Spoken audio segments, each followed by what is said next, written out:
Slipping through a digital haze, looking for love in modern days. 21st Century Dating Decoded, the official Speed Mingle podcast. Yeah, 21st Century Dating Decoded, the official Speed Mingle podcast. Welcome back to 21st Century Dating Decoded, the official Speed Mingle podcast. I'm your host, Don, and if you've spent any time lately staring at a dating app interface wondering if you're looking at a romantic prospect or a digital catalog, today's episode is specifically for you. We've spent the last decade optimized for the swipe economy, a world of algorithmic matching, curated bios, and the relentless efficiency of the "you up" text. But there is a seismic shift happening under our feet. Today we are diving deep into a phenomenon that is redefining the landscape of modern intimacy. We're talking about wildflowering. What is the wildflowering paradigm? For those of you not up on the latest sociolinguistic trends of Gen Z, wildflowering isn't just a catchy TikTok buzzword. It represents a fundamental transition away from the hot-housed, forced environments of digital dating toward organic relational development. Think of it this way. The old way. You plant a seed in a controlled pot, an app, monitor it daily, and try to force a bloom through sheer willpower and scheduled vibe checks. The wildflowering way. You focus on the soil, your community, your hobbies, your personal growth, and let the relationship grow where it naturally takes root, without the artificial light of a 20-question profile. On today's agenda in this episode, we're going to analyze the why behind this organic pivot. We'll be breaking down the digitization fatigue factor, why Gen Z is leading the charge in deleting apps in favor of run clubs, pottery classes, and third space gathering spots. The death of the talking stage, how shifting from high-pressure one-on-one dates to low-stakes group hangouts is actually creating stronger emotional foundations. The chemistry of the mundane, why the wildflowering paradigm prioritizes seeing a partner in their natural habitat rather than their best-lit digital version. The app promised us infinite choice, but wildflowering promises us genuine discovery. It's the difference between shopping for a partner and accidentally finding one while you're busy living your life. Whether you're a millennial trying to unlearn the swipe left reflex, or a General Zer looking for a name to put to your dating burnout, grab a coffee and settle in.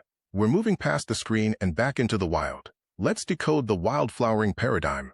While the romantic landscape of 2025 was largely characterized by the pragmatic rigidity of hardballing, the practice of articulating non-negotiable expectations from the outset, and the ambiguous stasis of situationships, the spring of 2026 has witnessed a sophisticated pivot toward a more fluid, naturalist methodology. The era of high-stakes interpersonal interrogation is being superseded by a breakout philosophy known as wildflowering, taking its nomenclature from uncultivated flora that thrives only when environmental conditions reach a natural equilibrium. Wildflowering represents a conscious departure from the corporate-industrial model of romance. In this prior model, initial encounters functioned as preliminary interviews, and relational milestones were tracked with the clinical precision of quarterly key performance indicators, KPIs. Conceptualizing wildflowering, the architecture of radical patience. At its fundamental level, wildflowering is an exercise in radical patience. It functions as a relational contract, often established through mutual, unspoken intuition, to dismantle the rigid chronological scaffolds that have constrained modern courtship for over a decade. The defining characteristic of a wildflowering practitioner is the deliberate abandonment of the teleological inquiry.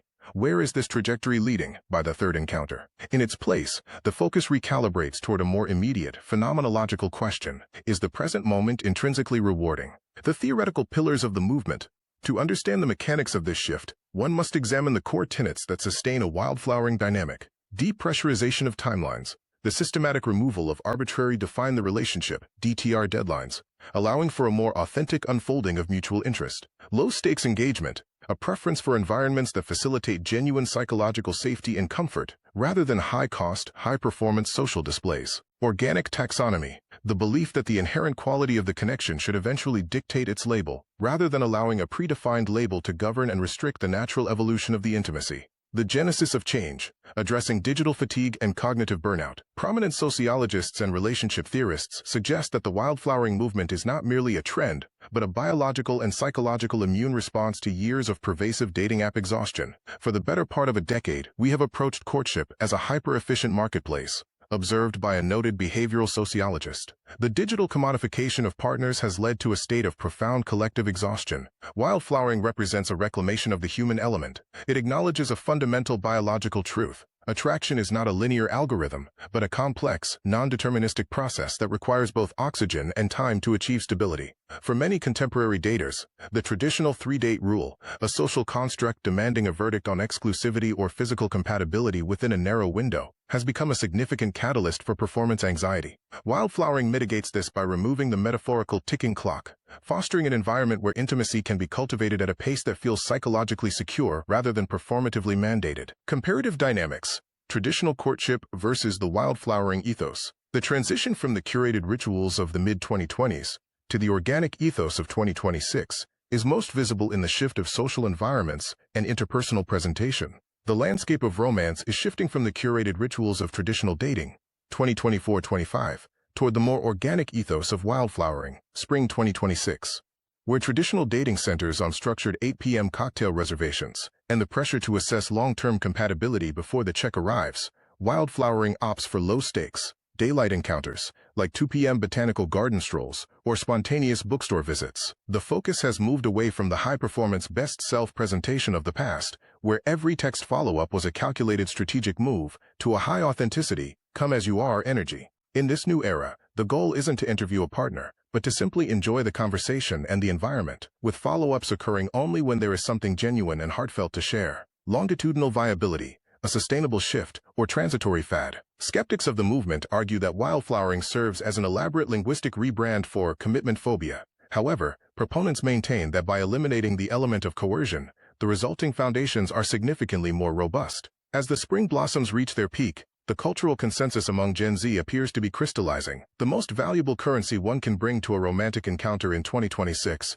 is no longer a detailed 5-year plan or a checklist of requirements, but rather the psychological capacity for sustained presence. By allowing the roots of a connection to establish themselves in the absence of external pressure, the modern dater is finding that the eventual bloom is not only more beautiful, but inherently more resilient. As we conclude our examination of the wildflowering paradigm, it is evident that Generation Z is not merely altering dating habits, they are fundamentally restructuring the architecture of human intimacy. By rejecting the transactional efficiency of the swipe and discard era, this cohort is advocating for a deliberate, organic approach to relational development. This shift away from curated digital storefronts toward third spaces and community-centric intersections serves as a critical corrective to the social isolation characteristic of the early 20s. Strategic insights, the wildflowering methodology, friendship-first foundations. Transitioning from dating to know, to knowing to date, mitigates the performance anxiety and artificiality inherent in traditional courtship. The deconstruction of the talking stage. By integrating prospective partners into existing social ecosystems, individuals bypass clinical interrogation in favor of shared, authentic experiences. Contextual compatibility. This philosophy prioritizes real-world behavior, observing how a person interacts with their environment and community over the static presentation of a digital profile. The wildflower philosophy relationship growth is viewed not as a managed project, but as a natural process, requiring the appropriate environment, patience, and the absence of a rigid, predetermined blueprint. For those experiencing platform fatigue or the disillusionment associated with the gamification of romance, the objective is clear. Abandon the script. Prioritize community engagement over digital curation. By participating in localized interests, be it artisanal classes or athletic clubs, you position yourself to be grown within a social context rather than merely chosen from a gallery. You have been listening to 21st Century Dating Decoded, the official podcast of Mingle. Join us in our subsequent session as we analyze digital ghosting versus conscious uncoupling, the ethics of the fade. Until then, maintain your authenticity and allow your connections to develop organically. Mingle is strategically positioned to facilitate this new era of intentionality. Our platform offers a diversified suite of tools designed to minimize interpersonal risk and maximize the potential for substantive connection. Mingle offers a diverse range of connection modalities tailored to different comfort levels and social preferences. Currently available, Mingle Anywhere provides a secure way to engage in authentic, face-to-face video interactions from the privacy of your own home. For those seeking a more curated experience, Mingle Happenings is also active, featuring meticulously planned, activity-based events designed to facilitate natural engagement through shared interests. The platform is rapidly expanding its physical footprint and personalized services as well. Launching this week, Mingle Social introduces unhosted weekly gatherings at premier local venues, perfect for spontaneous, real-world connections. Looking ahead to spring 2026, the rollout of Speed Mingle 1-to-1 will introduce highly personalized, low-pressure meetings guided by pre-vetted compatibility metrics to ensure meaningful introductions. Our commitment is to provide various asset classes for connection, ensuring users do not over-concentrate their emotional investment in a single strategy. A successful relational portfolio is invariably predicated upon intentionality. Formalize your participation.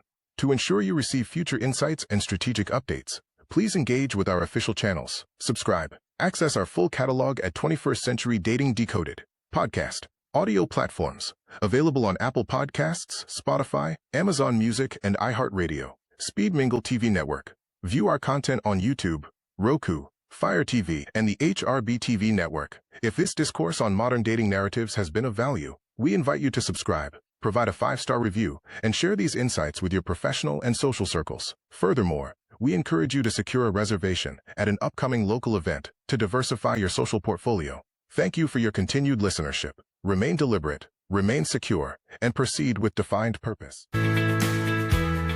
Thank you for listening and watching on the new Speed Mingle TV Network.